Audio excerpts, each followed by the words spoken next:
Welcome to the Skeptic Zone, the podcast from Australia for science and reason.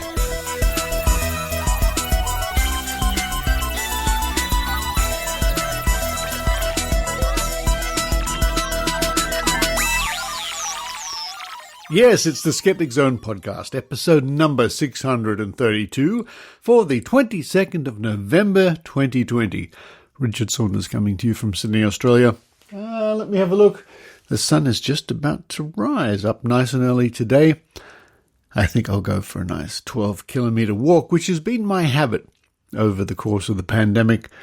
And I've discovered what a good thing long walks are, partly because I get to listen to lots of different podcasts, more than I did before the pandemic, and audio books and all sorts of things.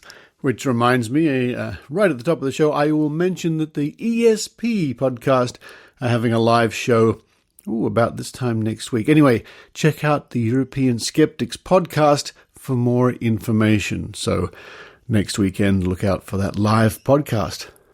Coming up on this week's show, we talk about the avalanche of news in the last week to do with so-called ex-celebrity chef Pete Evans, who has been dumped left, right and centre by sponsors and book deals and TV shows and all sorts of things, partly because of his bizarre claims about health. Well, not really about his bizarre claims about health. It seems he can make all sorts of bizarre claims about health products and nonsense like that and still get away with it, sort of. But he finally went too far when he posted a cartoon panel featuring a neo-Nazi sign. That was the straw that broke the camel's back as far as his public image went, I think. And don't forget, Pete Evans is the only person in the history of the Bent Spoon Award, nearly 40 years, to win the award twice. After we look at the latest, after that look at Pete Evans and his week from hell, we have Logical Fallacies with Michelle Bickersma. And this week, Michelle's going to be looking at the fallacy. The fallacy? That's an interesting one. I'd never heard about this one before we started working on the segment. So the fallacy coming up. Then we have news of our friend Dr. Ken Harvey and his stepping down from a position with the Therapeutic Goods Administration over pure frustration and their inability or their apathy or their tardiness to really act on dodgy health claims in Australia. Now, this is the government agency responsible for, well, let's say, issuing fines and warnings and things like that against dodgy health products. Dr. Harvey and the skeptical community in general have long since been less than impressed by the inactivity of this organisation. Following that, it's the latest newsletter from Australian skeptics. Find out what's going on in the skeptical world. Then to round off the show, another trip into Trove, the online resource from the Australian Government and the National Library of Australia. Once more, looking at another search to do with the Australian skeptics and our friend Tim Mendham, who gets a mention. But now it's time for me to run downstairs, run into the kitchen, and cook up some wonderful vegetables for tonight. In fact, during this whole pandemic, I've discovered the wonders of cooking lovely veggies. Don't you agree? My goodness me, they're delicious. And baked veggies. Yum, yum, yum. I've finally learned how to bake vegetables properly in the oven. Thank you, Internet. Thank you, YouTube. Thank you to those thousands of people who post how to do everything. Baked vegetables with a little bit of sesame oil, some bit of salt. I put chili flakes on because I put chili flakes on everything, and bake them, roast them up until they're a bit crispy on the outside. Ooh, well, I do that. I hope you enjoy the Skeptic Zone.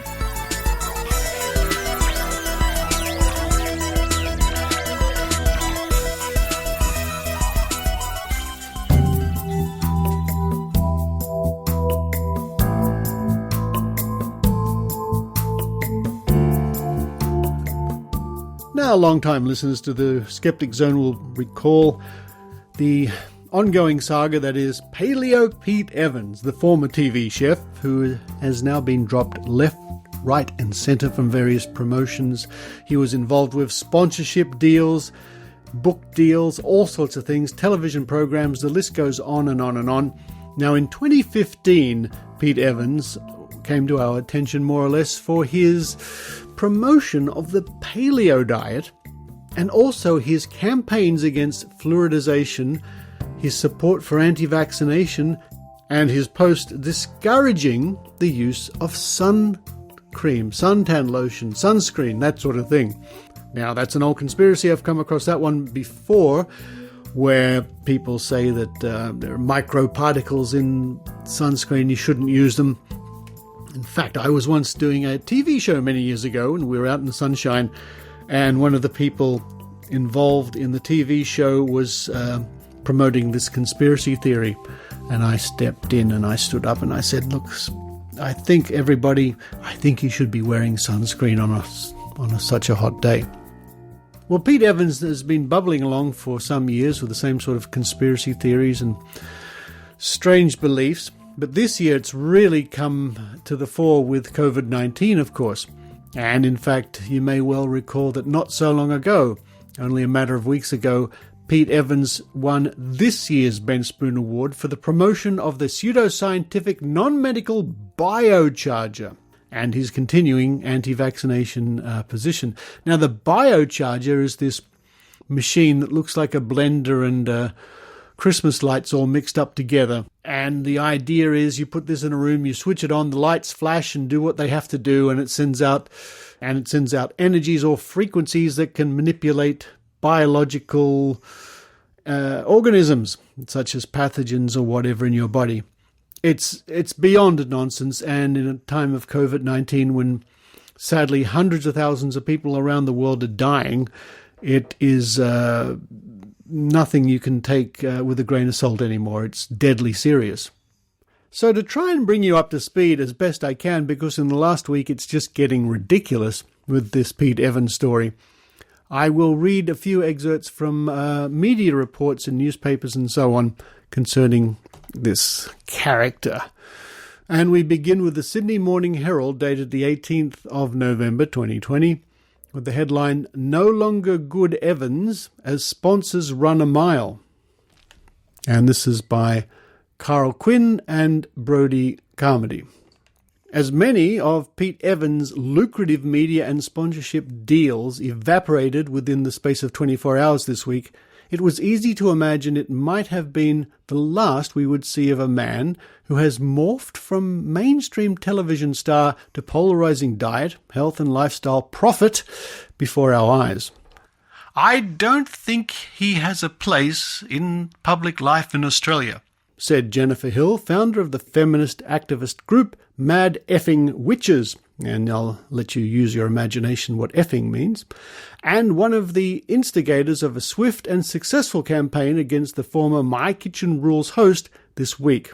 "I think that disqualifies you from having a voice." Despite his increasingly controversial views, Evans was still a highly bankable brand until on Monday he shared a cartoon image of a butterfly whose wing pattern was in the form of a Sonnenrad, black sun, an ancient Norse symbol that has been appropriated by neo-Nazis in recent years. And a bit later on, this article says Evans did not respond to requests for a comment. Late yesterday, he posted a video on Facebook in response to media reports.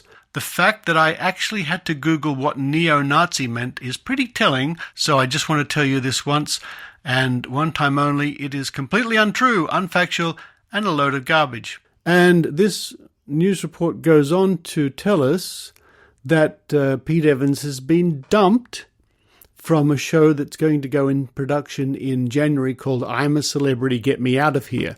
And if you don't know what that show is, it's where they get recent celebrities or people of note of recent times, put them in the middle of the desert, or the jungle, usually in Africa, and put them through all sorts of tortures and trials, and things like that. Well, this year, the whole series is being filmed right here in Australia for, I guess you would have to say, obvious reasons.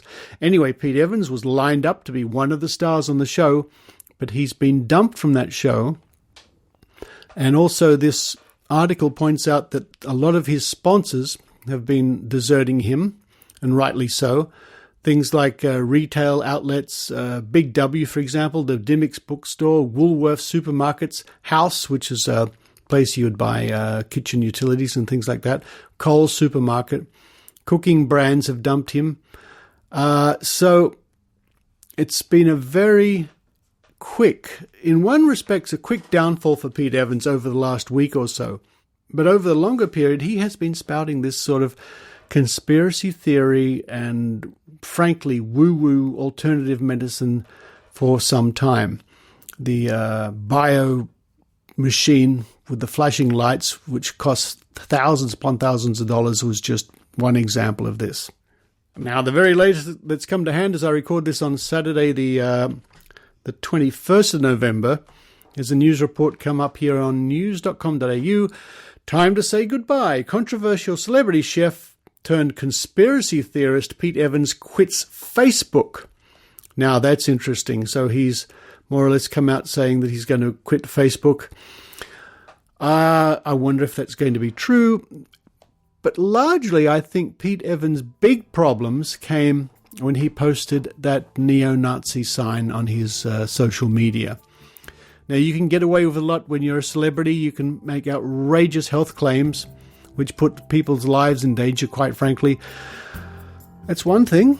But when you start posting neo-Nazi symbols on conspiracy theories like that, then I guess that must be a line in the sand for a lot of people.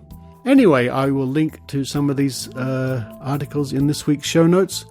I don't think we've seen the last of Pete Evans. He has a large fan base, but, well, that remains to be seen.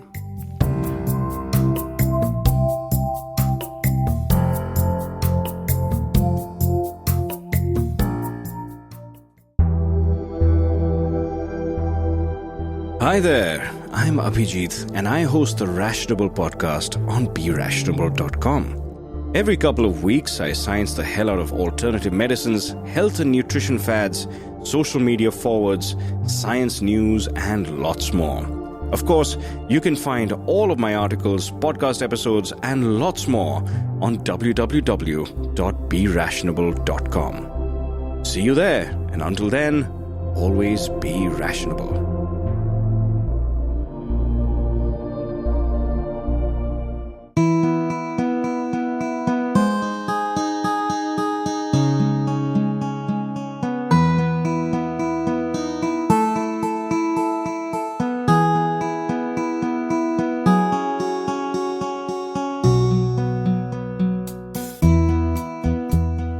Logical fallacies. What are logical fallacies, and why is it important that critical thinkers should know about them? A logical fallacy is an error we can make in reasoning, but it usually crops up when we are discussing or arguing our point of view. Some people might even knowingly use them to try and score cheap points in an argument due to intellectual laziness. They are traps we can fall into, but if we know what to look out for, we can spot them when they occur and stop ourselves from using them. This time, we'll look at the fallacy. Also known as the bad reasons fallacy. This is when, because your opponent uses logical fallacies, you assume their main argument or point must therefore also be wrong. Winning your argument due to the errors made by your opponent might be a little like winning the battle but losing the war. Not everyone is good at putting their case, even if their main point is true. My friend was trying to convince me that NASA really did send astronauts to the moon in 1969, but her arguments really didn't stack up. Telling me it's true because everybody knows it's true is like a cop-out to me. No reason then for me to change my mind. I think it was all faked. That NASA sent astronauts to the moon in the 60s and 70s is an historical fact. But it can be difficult to argue the case if you don't know the many, many details of the subject. It's very easy to get flustered and make bad arguments, even though, in the end, your main point is correct. I had a choice between two treatments. One was considered natural, and the other was considered artificial. I went for the artificial treatment, as I know about the appeal to nature fallacy. While much that is found in nature is toxic, that alone is no reason to reject a treatment. You need to look at the evidence behind any treatment, whether from nature or from a lab, to support your choices. My friend who believes in evolution told me that it was all the scientists who also believe in evolution that finally convinced him. But as I listened to the Logical Fallacies segment on the Skeptic Zone podcast, I know that this is just the appeal to authority fallacy. He'll have to do better than that to convince me. While it's great that this person is learning about logical fallacies, maybe they'll also come to understand that arguments and ideas can be quite involved and complex and need much more engagement than just pointing out logical fallacies along the way. In this case, the consensus of scientific opinion is being confused with an appeal to authority.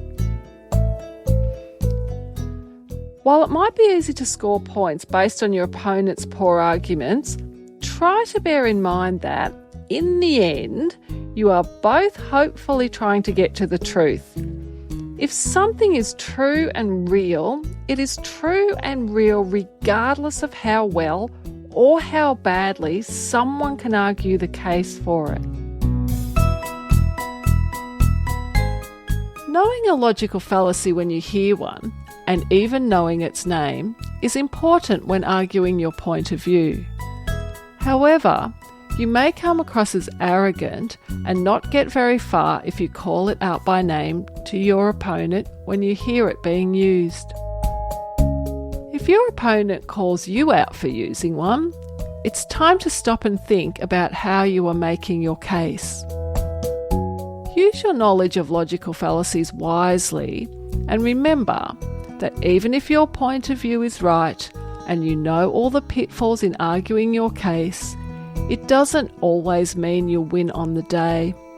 And as skeptics, we must also remember that we too can be wrong at times. I'm Michelle Bickersma from the Vic Skeptics. Thanks for listening.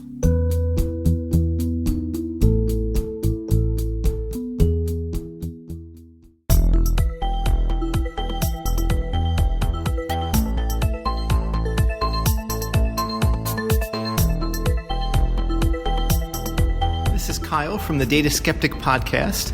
If you're curious about the way data is changing our world, topics like AI and all this craziness with Facebook and bots and the Twitter storm and how the algorithms that underline that work, and you don't want a technical deep dive, you want it in the vernacular in a way that people can understand, check us out at Data Skeptic. That's what we try and do. I interview advanced professionals in the field who do this sort of research, and then I get into interesting projects as well.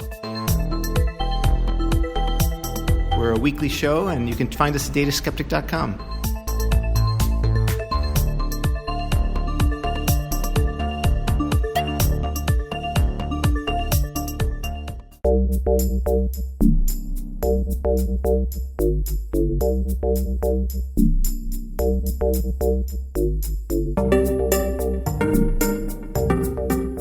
In the past week, news has come to us of our friend Dr. Ken Harvey, a long-time campaigner for common sense in science and medicine, and a equally fearsome campaigner when it comes to quackery, woo-woo, things masquerading as medicine.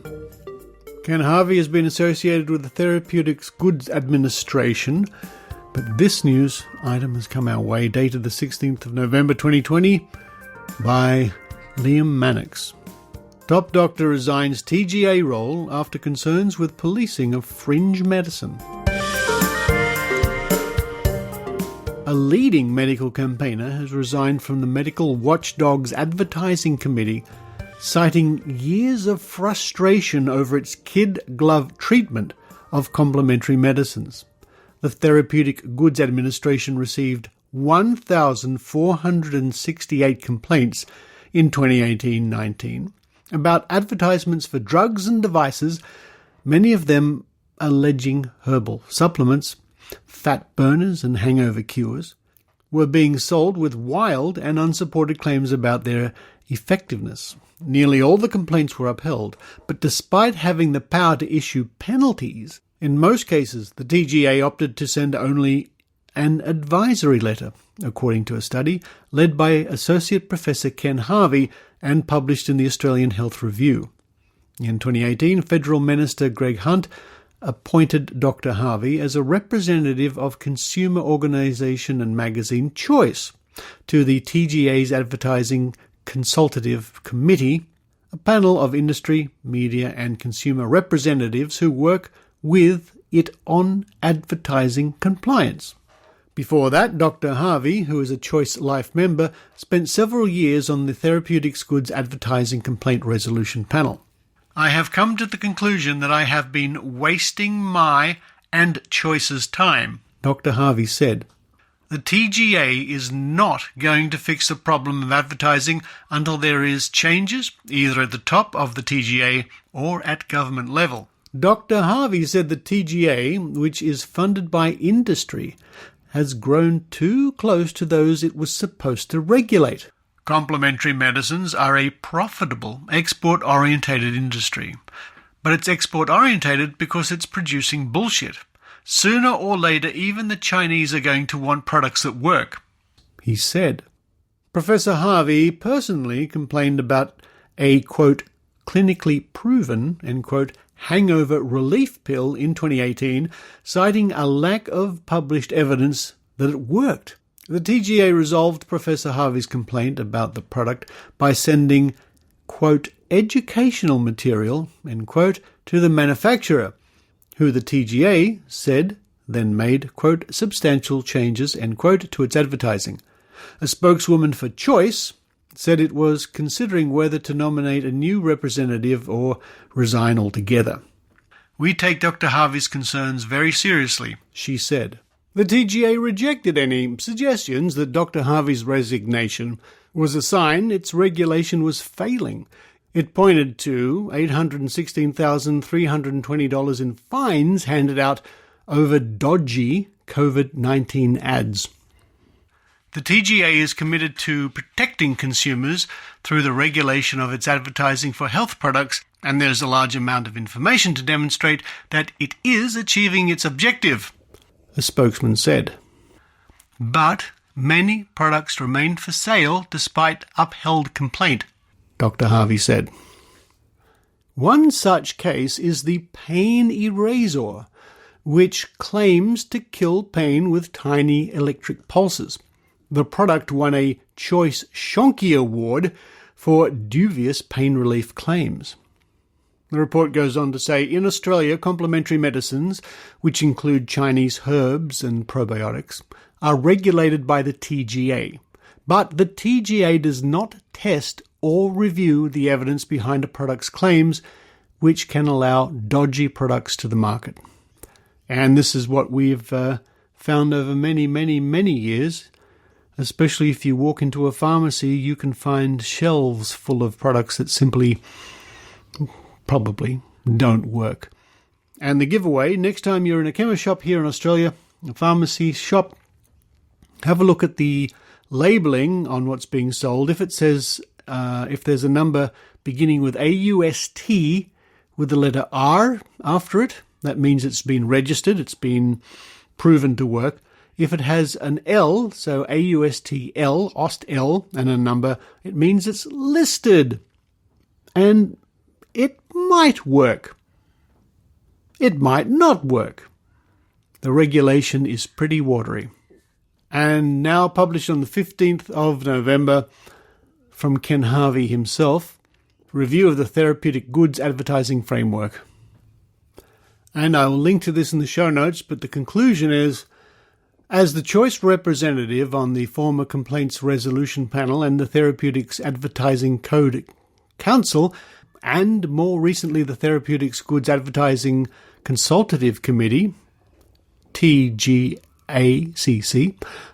I had tried to encourage the TGA to focus more on consumer protection and less on industry assistance. However, like others, I have concluded that, given its current leadership, the TGA will not change. I have now resigned as the choice representative of the TGACC. Now, having seen Dr. Ken Harvey on the recent medical panel at the Skepticon earlier this month on the Gold Coast, or broadcast from the Gold Coast, it's easy to see his frustration. And as I say for many years, and you can see this in the pages of the Skeptic magazine over the years, there are aspects of the administration, the Therapeutic Goods Administration, which leave a lot to be desired. Again, the fact that you can walk into any pharmacy here in Australia and see the shelves full of utter nonsense.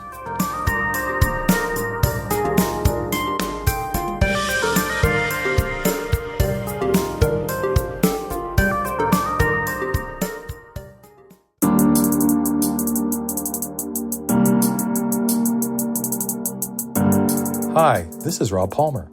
I write the well-known Skeptic column in Skeptical Inquirer Online, and I'm a team member of the Guerrilla Skeptics on Wikipedia project, GSOW. But you fine folks may know me because I contributed segments for several episodes of this podcast. Check out my interviews from PsyCon 2019, starting with episode 576.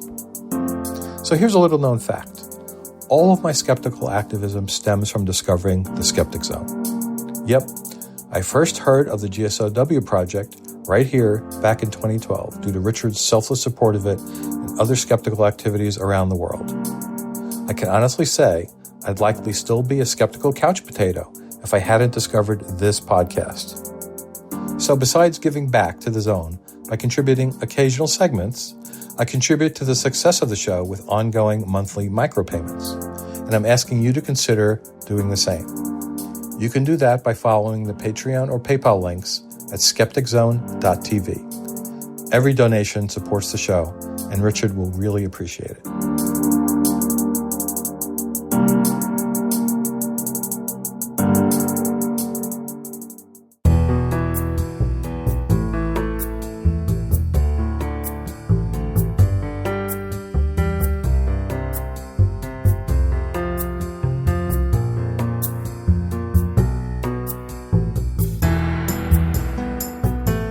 Now it's time to look at the latest issue of the newsletter from Australian Skeptics, newsletter 111, compiled by Tim Mendham, and it says, "Hi all, last issue we asked which particular form of psychic animal would get the US presidential election right.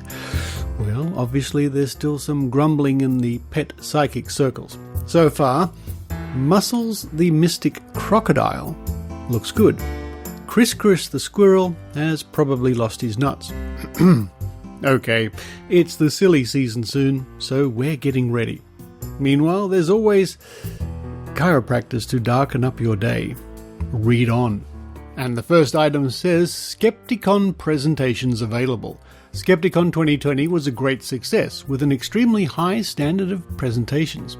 Congratulations to the Gold Coast Skeptics for doing a sterling job. And if you've missed it, you can still buy tickets and see all the presentations at your own speed. They will be available online for another year. And of course that's skepticon.org.au. The next item says, Melbourne doctor roasts Pete Evans over new COVID-19 comments. Melbourne doctor Viram Sharma, who won the Skeptics Thornet Award for the promotion of reason, has lashed out at celebrity chef and coronavirus conspiracy theorist Pete Evans over his latest comments. It came after Evans suggested the virus didn't exist and you can't transmit it. Sharma described Evans as a effing idiot.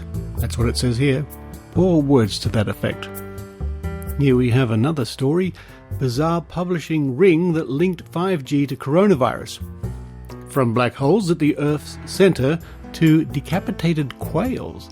An international group of scientists, some working for a journal from a major publisher, are prolifically publishing pseudoscience.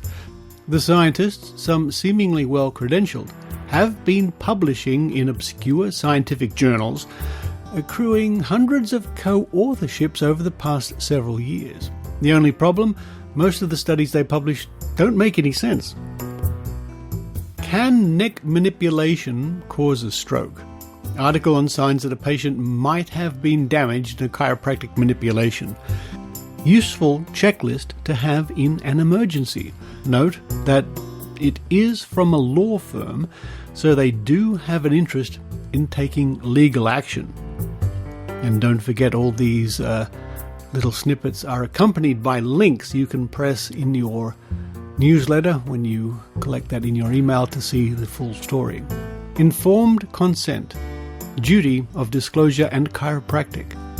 A paper from Murdoch University researchers that looks at the emergence of unsubstantiated claims by vertebral subluxation-based chiropractors that spinal manipulation therapy has a role to play in prevention by enhancing the body's immune function. These claims are, quote, unprofessional and demonstrate a disturbing lack of insight into the doctrine of informed consent. As such, it is timely to review how informed consent has evolved and continues to do so, and also to discuss the attendant implications for complementary health practitioner practice, end quote. COVID-19 misinformation on social media. First Draft has released research that identified, quote, dominant vaccine narratives on social media platforms in English, French and Spanish online communities, end quote, which could erode public trust in a COVID-19 vaccine and vaccines more generally. Documentary on the effectiveness, and that's in quotes, of conversion therapy. For the record, a new documentary titled, quote, censored, end quote, has come out promoting so-called gay conversion therapy. Conversion therapy is promoted by religious conservatives in an attempt to prove that their God did not create LGBTQ people. It is then used to assert that sexual orientation is a choice, and as a choice it is not deserving of protection through non-discrimination laws. This article pulls no punches on tearing it to shreds. The December 2020 issue of the Skeptic magazine will still be hitting the streets.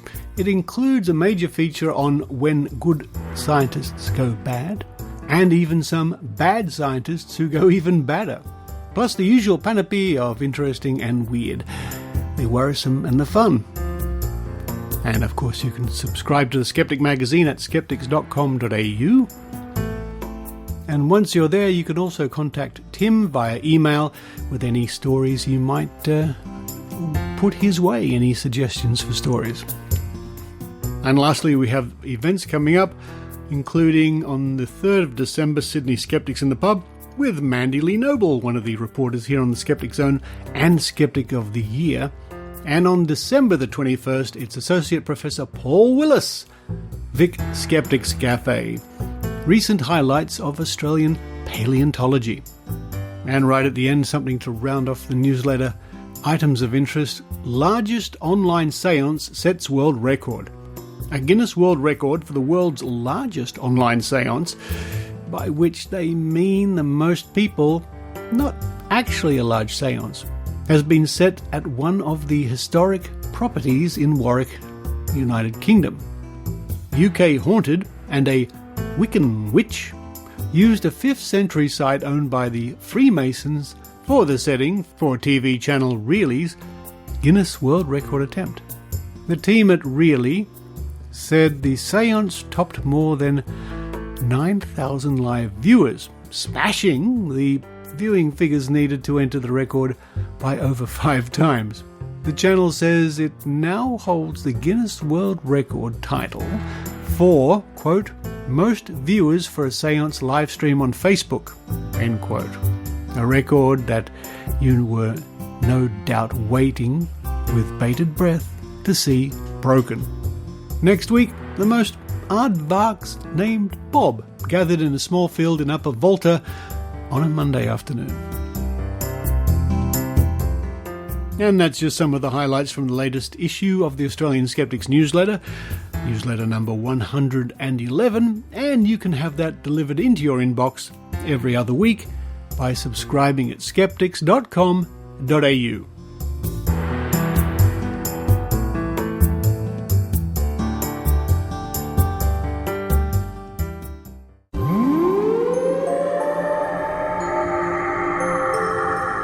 Hey, fellow skeptics. Ben Radford here, With Celestia Ward, your friendly host of Squaring the Strange, a podcast that looks at topics ranging from legends, panics, and cryptids, to media myths, psychology, and folklore. breaking things down and picking things apart. As we skeptics do. We bring a few different perspectives on things. Celestia, for example, is a witty cartoonist. And Ben is a brilliant writer and longtime skeptical investigator. We don't always agree, But we have fun trying. and we learn new things. Join us for new topics every week or two. Or browse our backlog of evergreen episodes. Available on iTunes and all your podcast feeding troughs. Squaring the Strange. Take care, strangers. Bye-bye.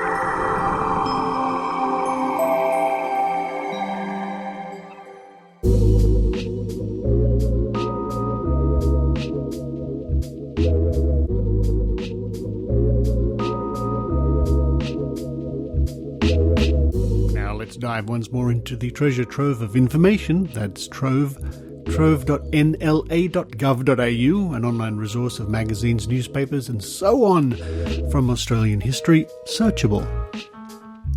Now, following on from the last adventure we took into the pages of all these magazines and news items, we have one more here I didn't get to about the Australian Skeptics, which features or talks about our very own Tim Mendham. But this is from 1988.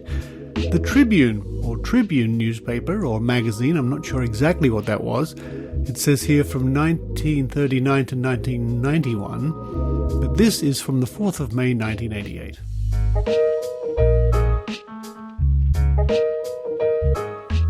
In the magazine section it says, Skeptics Challenge Pseudo-Scientific by Murray Broad. If you're tired of the constant stream of charlatans who grab public attention with claims of psychic powers, clairvoyance, or some special relationship with the Supreme Being, you'll be pleased to hear of the Australian Skeptics. In fact, you may have already heard of the Skeptics having a go at astrology, water divining, the 100th monkey, UFOs, some brands of alternative medicine, or many of the weird and wonderful claims made by religious groups. For an organisation that started in 1980 by people like Philip Adams and Dick Smith, light-hearted ridicule of the pseudoscientific might be expected. But, says the Skeptics' National Secretary, Tim Mendham, we have a very serious side. The skeptics do not automatically dismiss ideas which challenge the prevailing scientific view of how the world works. Mendham told the Tribune that they seek out concrete claims which can be subjected to real scientific testing. For instance, the skeptics prefer to study actual claims of religious groups like the Shroud of Turin or weeping statues rather than engage in abstract philosophical argument about whether there is or isn't a God, although they do remain, well, skeptical. Tim Mendham believes the very dominance of science and technology in our lives has led to a renewed interest in the pseudoscientific. The skeptics represent no particular brand of political philosophy, but an inclination to question has always been associated with progressive thought. Skepticism should not be equated with cynicism or an arrogant dismissal of anything which does not conform to conventional wisdom. Science itself only moves forward because it continually seeks out weaknesses in established fact and because ultimately it submits itself to objective testing. in which others seek to reproduce its results. While there are established procedures for doing this in the scientific world, there is very little independent testing of the pseudoscientific world. The skeptics try to fill the gap. Gut feelings.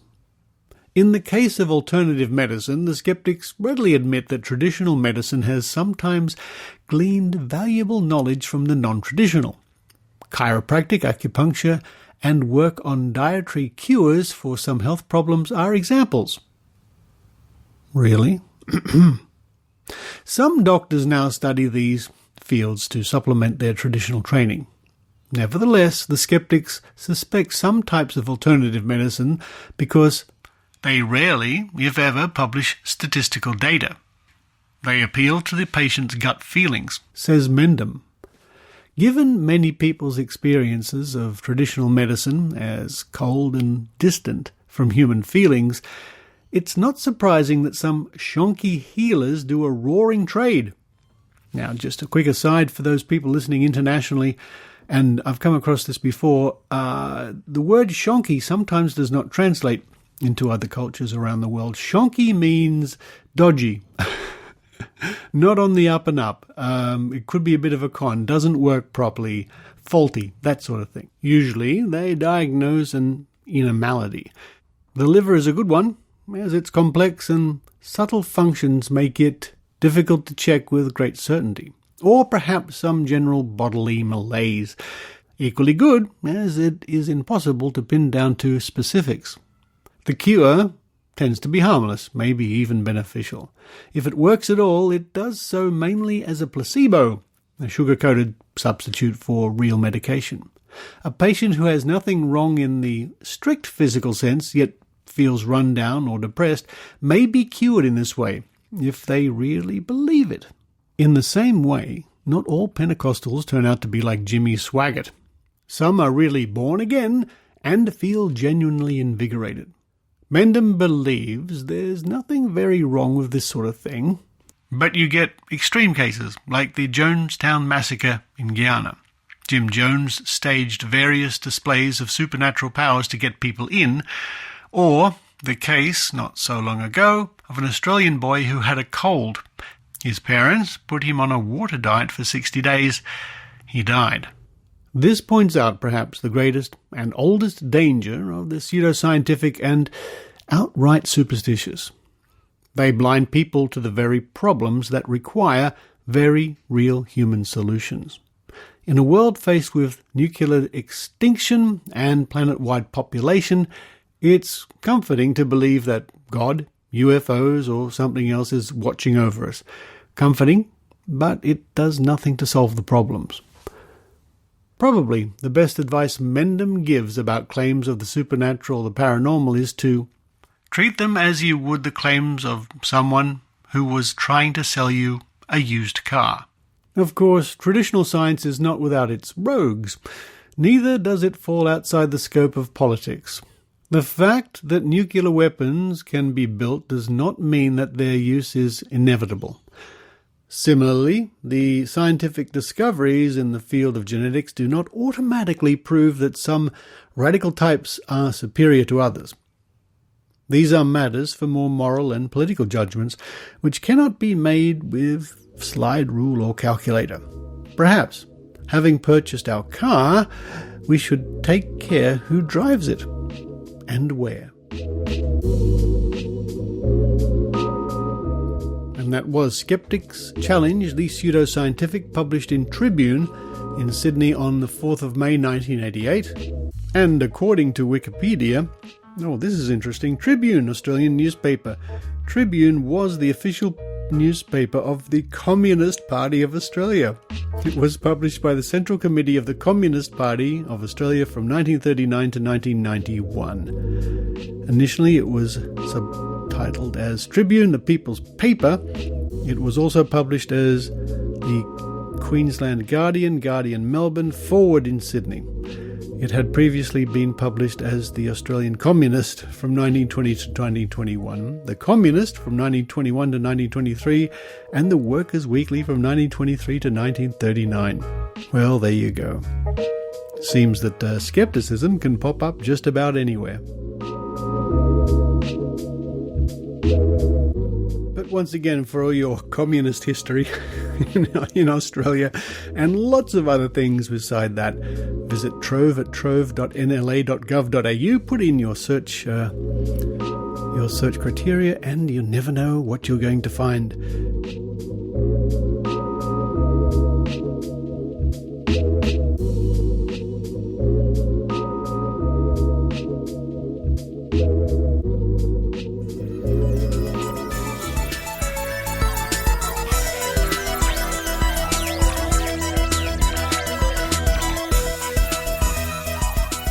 Thank you for listening to The Skeptic Zone. On next week's show, I hope to bring you an interview with noted paranormal investigator and author Ben Radford. Now, Ben has a new book coming out. Again. Come on, Ben, give us a break. You put all of us to shame with all the books you produce. We'll be hopefully chatting to Ben about his new book. Also, in the coming week, I noticed that at long last, the Australian Museum here in Sydney, the cultural icon of science in Sydney, is reopening after 15 months of renovation or something crazy like that. And it's been a strange year for many reasons. One of the reasons for me personally is that every year for well over a decade, I and Maynard or Dr. Raichi, my friend Ian Bryce, and before that our friend Linda would perform at the Australian Museum at Science Week as the Mystery Investigators troupe, where we do live science shows for the school kids who'd come in, based around claims of the paranormal, supernatural, firewalking, bed of nails, all that sort of stuff. In fact, I've reported on that on the Skeptic Zone before. Anyway, no shows this year because of the pandemic and because of the renovations at the Australian Museum. So I've missed that very much, very, very much. Hopefully, by Science Week next year, the mystery investigators will be back better than ever. Anyway, later this week, I will be going to the museum to check out the new renovations. And if possible, I'll see if I can do a report on that. Also, on Friday the 27th here in Sydney, Australia, on the evening of Friday the 27th, you can use your time zone calculators to see what that means in your part of the world. Maynard will be doing another live quiz online at Facebook. If you want to join in, that would be great. We can do live interactive chat and you can answer the questions. And I'll be joining Maynard for that live video quiz. So that's Friday evening here in Sydney, Australia. Check out maynard.com.au for more details. And speaking about live quiz, live trivia, I've been enjoying for many months now the regular, for my time, for my place in the world, it's Friday. Friday's now about 1 p.m. Susan Gerbich's trivia quiz via Zoom. And it's been just a wonderful thing to have during the lockdown and these troubled times, to spend a couple of hours with friends from all over the world to play trivia with Susan Gerbich. Thank you, Susan. But for this week, this is Richard Saunders signing off from Sydney, Australia. You've been listening to the Skeptic Zone podcast. Please visit our website at www.skepticzone.tv for show notes, contacts, and to access the back catalogue of episodes going back to 2008. You can follow the Skeptic Zone podcast on Twitter at Skeptic Zone, visit our Facebook page, or leave a review on iTunes. You can also support the Skeptic Zone via Patreon or PayPal. The Skeptic Zone podcast is an independent production. The views and opinions expressed on the Skeptic Zone are not necessarily those of Australian skeptics or any other skeptical organisation.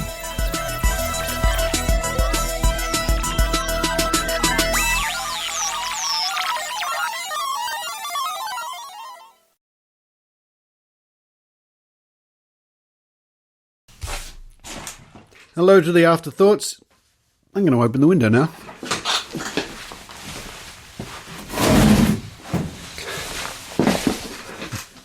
Because this is the relaxed part of the show, I don't care if the birds are chirping outside. Are they chirping? Oh, yes.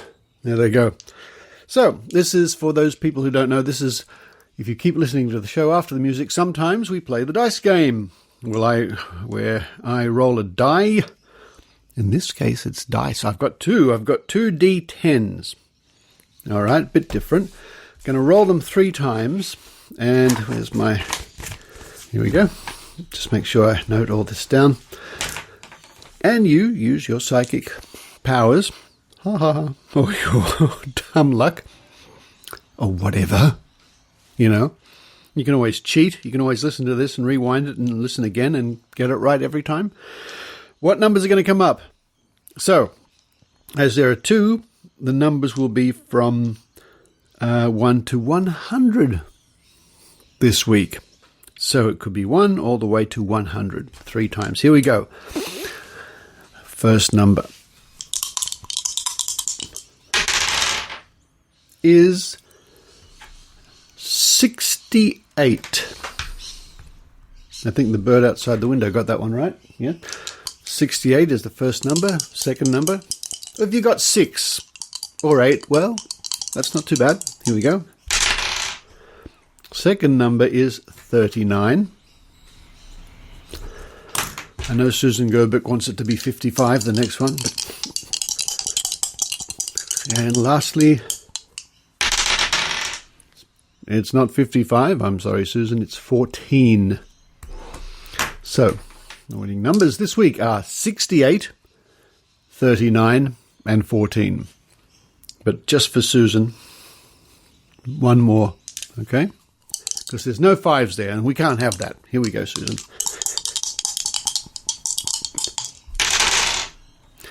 Oh well, I tried 9. 68, 39, 14, and 9.